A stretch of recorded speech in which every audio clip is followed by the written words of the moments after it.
It's not often that more than a couple of cards from the most recently printed set make waves in older formats, but when Wizards of the Coast decided to bring back one of the more powerful mechanics they've ever printed, Cascade, but with a new twist, competitive players perked up quickly.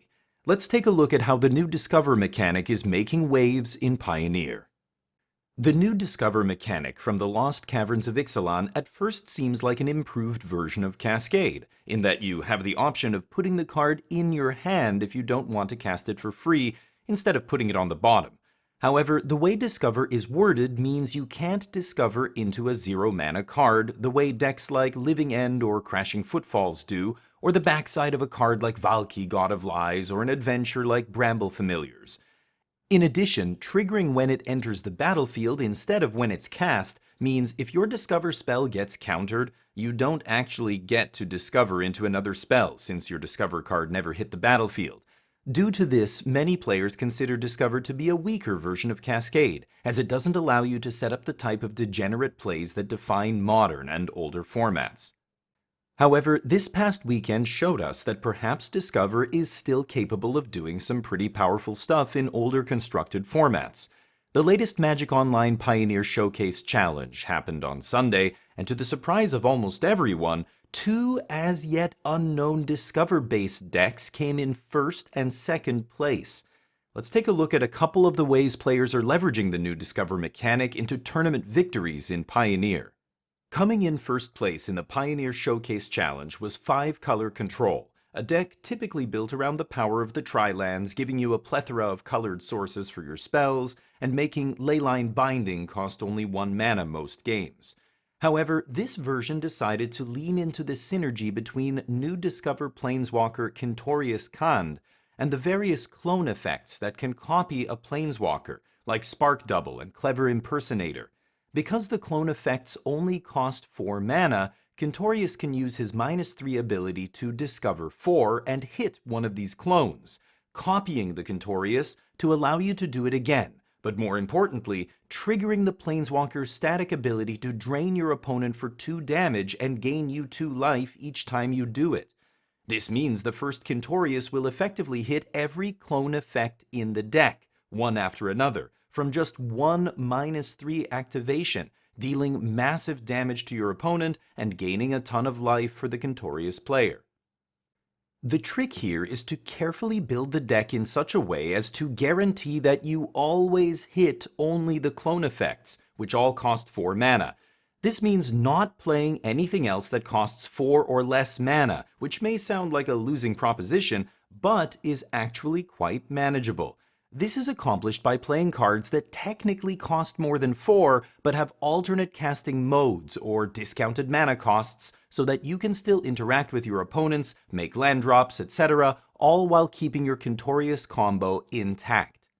Cards like Herd Migration, Greater Tanuki, and Beanstalk Giant are great ways to ensure you make land drops and even ramp, all while technically costing 6 or 7 mana, which means you never have to worry about hitting them with Kintorius when you discover.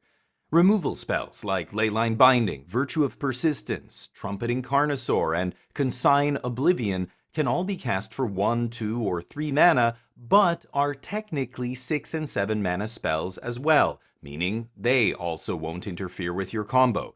Remember, split cards like Consign Oblivion count the total mana value of both sides of the card when they aren't on the stack.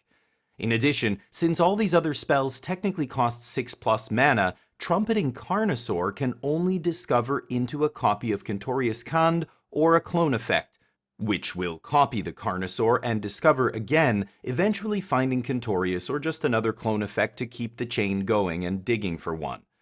Looking to the sideboard, Karuga the Macro Sage is the perfect companion here, giving you a nice 8th card in every opening hand. The rest of the sideboard is dedicated to answers for control decks in Thought Distortion, other combo decks in Repudiate Replicate, and aggressive decks in Bedeck Bedazzle.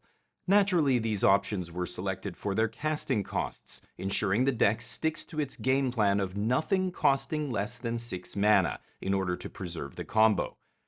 A different Discover-based Pioneer deck also did very well in the Showcase Challenge, only losing in the finals to the Kintorius Khand deck.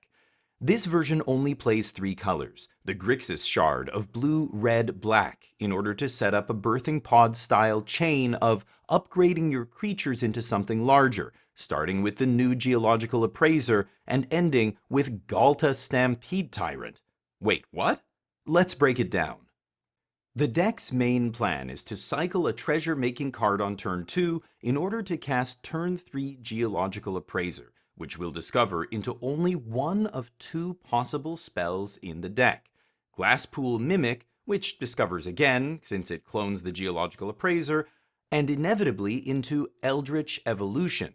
Eldritch Evolution requires a sacrifice to be made to cast it, which the Geological Appraiser is perfect for. This allows you to find a 6-mana creature to immediately put into play, which, the vast majority of the time, will be Trumpeting Carnosaur. The Carnosaur will then discover again, which can only hit a clone effect or another Geological Appraiser to try again, or eventually another Eldritch Evolution, sacrificing the big dino to get an even bigger one, Galta Stampede Tyrant. Putting Galta into play means you also get to dump any large threats you may have been holding onto the battlefield, overpowering most opponents. Throw in a singleton Doomscar Titan to boost and give your team haste, and winning becomes elementary. Much like the Kentorius Khan Discovered deck, this deck must be carefully built in order to avoid hitting non-combo cards once you start the Discover chain. Therefore, we see mana ramp and fixing in the form of 7-mana Creative Outburst and Elemental Masterpiece, and 8-mana Magma Opus to cycle into Treasure. Removal comes in the form of Bedeck Bedazzle and Connive Concoct, split cards that count as 8 and 9-mana cards respectively.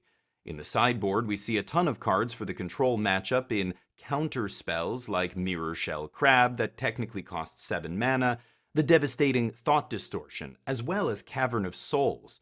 It's clear that these Discover decks' biggest weakness is facing blue counter magic, since the Discover only triggers if the spell resolves, meaning one well-timed counter can cause your whole game plan to unravel.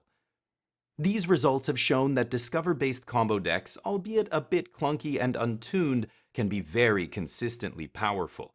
Once begun, the Discover chain can be very difficult to stop. Crushing a field full of Rakdos, Izzet Phoenix, and Boros aggro, these decks have shown that maybe they need to be taken seriously as contenders for the upcoming Pioneer Regional Championship tournaments happening this weekend.